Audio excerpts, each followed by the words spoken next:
sometimes you think you know what's going to work and it doesn't perform, and the ads that you think won't perform end up performing the best. And so I'm totally fine having a learner's mindset and not being committed to one ad that I think is going to work.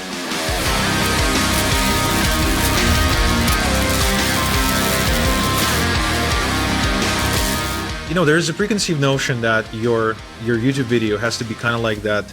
Remember that those ads that were created about like the flagpole thing for your pickup truck and the thing you spray inside the toilet so your poo doesn't smell. Poo-pourri, I think it was called. Like that was just exploded virally all over the place. And these were like super high-end production, amusing ads, right? Yep. Now, on a scale of like totally homemade video with your phone to that, where does, like, as far as production quality, creativity, what does your ad need to be to be successful? Great question. So I've got a story that answers this question. Then we can kind of dive into why that happened. But that flagpole video you shared, that was us. Like, we created that ad, and oh really? And it worked really well. And so I can tell that story too. And in terms of the quality, we used to, as an agency, when we had worked with clients, we would charge for like this high-end brand video, upwards of $25K.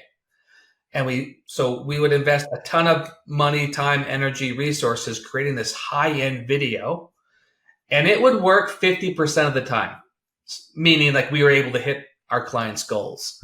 So half the time it was awesome. The other half, though, was like really hard. Like, man, this didn't go as well as we thought, and it was crappy for us and the client.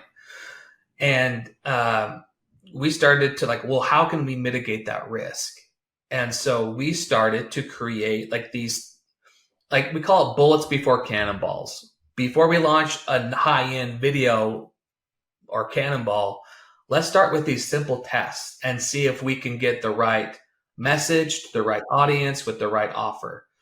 And so we do these really simple VSL type YouTube ads where it's basically a voiceover. Like, we have the video ad framework script that we use. Like, it's a framework that we've been using for the last 10 years. And we write the script, and we get somebody to record a voiceover. We don't even do a talking head yet, but it's just a script, voiceover. Sometimes we add B-roll footage to it. Sometimes we don't. But the nice thing with this is it allows us to test the messaging and the audience and the offer and see if we're on the right track. And so if we launch that and we're starting to get leads and we can see sales coming through, hey, we know, like, we test 3 different ads. This one's working the best. This one's getting the lowest cost per application or cost per buyer. Let's go all in on that. And so that's what we've been doing, is like, let's do these simple tests that allow us to test the market, the message, the offer. And once we have a proven model that we know it's worked, like, now we have our confidence built up, say, hey, we do got the right message. Let's go all in on a brand, like a brand builder video ad, like a higher production quality ad. And when we do that, we have seen like the cost per application or cost per buyer be cut in half.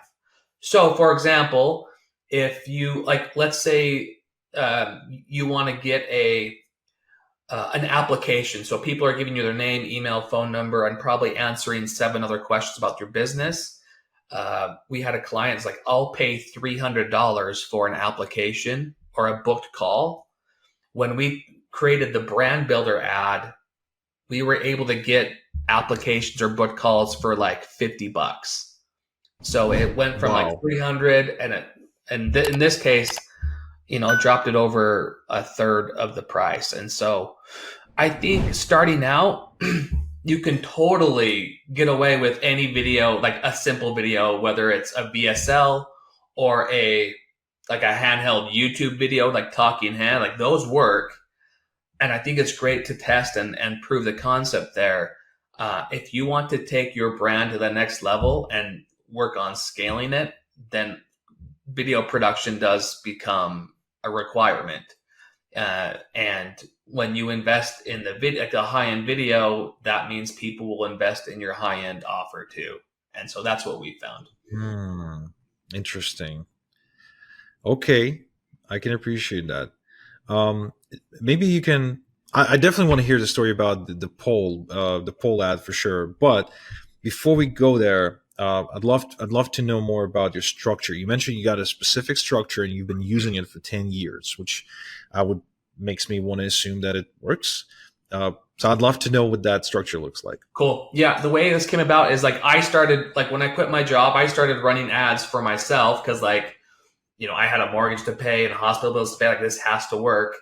And so I didn't have a framework or formula at this time. I just like, let me write this script and shoot this video and let's see what happens. And that ended up working really well. Like that's how I was able to get the first 1,000 people on my email list. That's how I was able to get the attention of Ryan Dice, who saw the ad, bought my course, and invited me to speak at the Traffic and Conversion Summit.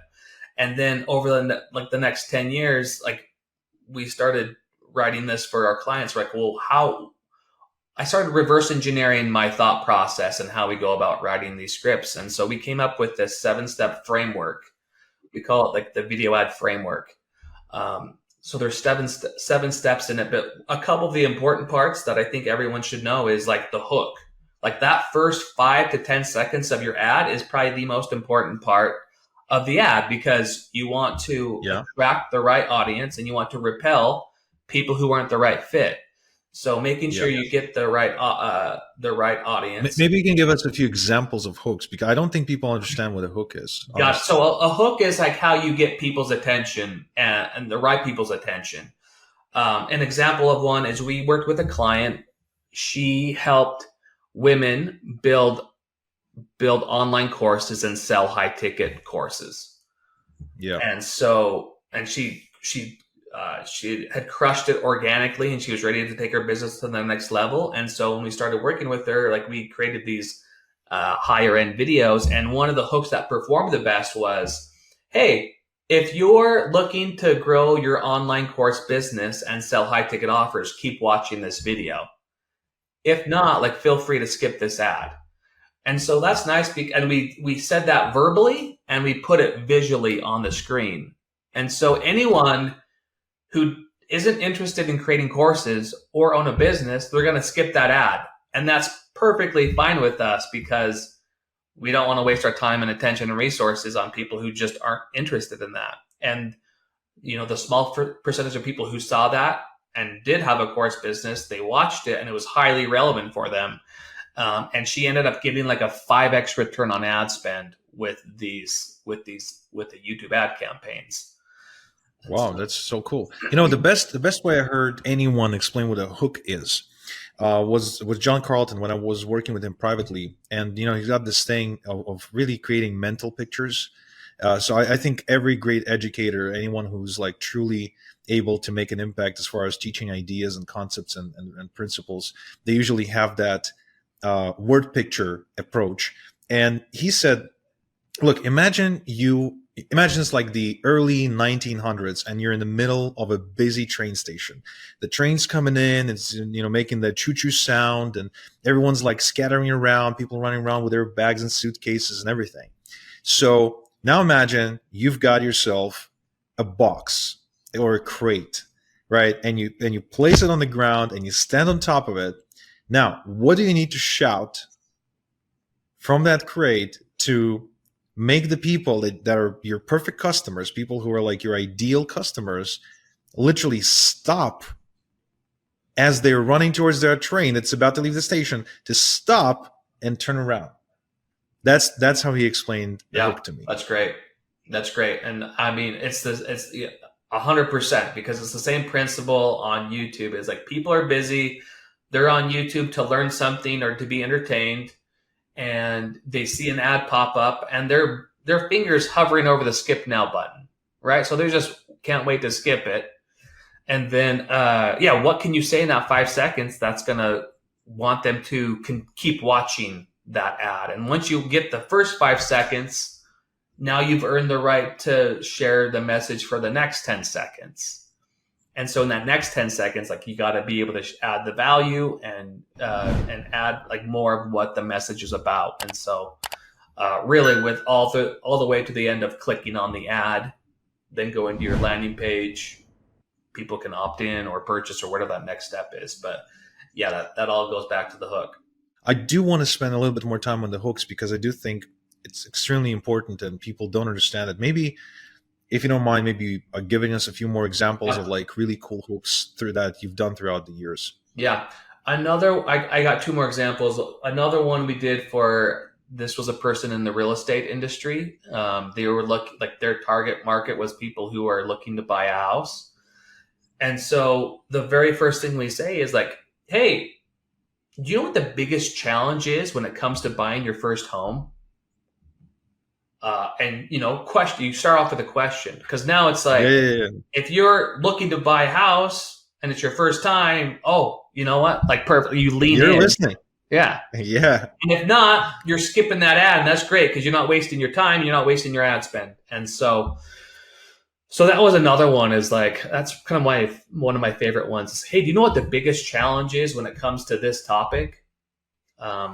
So that's one that's worked well. One of the ones that I've done well that's worked well is I said, hey, YouTube ad, or we say, you're watching this ad because YouTube thinks you're interested in video marketing. If that's the case, let me share with you kind of one thing that we've learned when it comes to growing your business with video ads.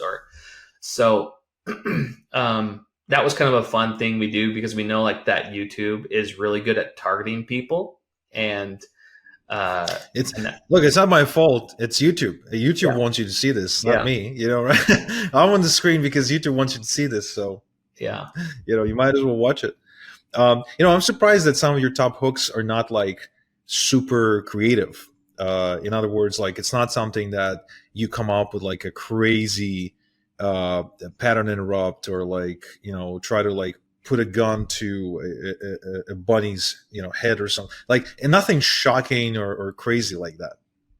We've done that too. I had another one that I did where back in college, my buddy was doing like the gallon challenge with milk, where like you try and chug a gallon of milk in under a minute, and he ended up like throwing up this projectile vomiting. It was hilarious.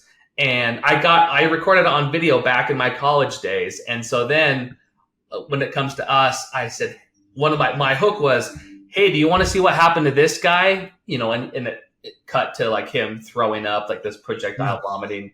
And I come back, and I said like, well, he's sick because his videos are going viral. And I start talking about viral videos. And that was my lead in. And so, that's one other thing you can have fun with is the hook. For sometimes I'll have fun with my hooks, and they just the funniest ones or the ones that I enjoy most actually don't work. It's true. Almost any time when I'm like putting up an ad and I was like, yeah, this is the one. I know it. It's like never the one, Totally. And the ones that I put out, I'm just like, yeah, I don't think it's gonna work, and they tend to get some traction. 100%. We did the same thing with some of our offers recently. I threw in some really funny hooks that I thought would be more entertaining than the typical like straight to business. And like, this has got to work. This is going to be good. And that was actually one of our poor performing ads compared to the other ones. Another one compared. So we did like a funny hook or funny intro. The other option that we did was the hook was like, hey, let me share with you a story about one of our clients who was able to get a 7x return on ad spend with YouTube ads. So I cut straight into a story and a case study. And within that 5 seconds, you already know that we work with clients, we're getting great results for them, and it's related to video ads. So we're kind of hitting all the checkpoints of who we serve.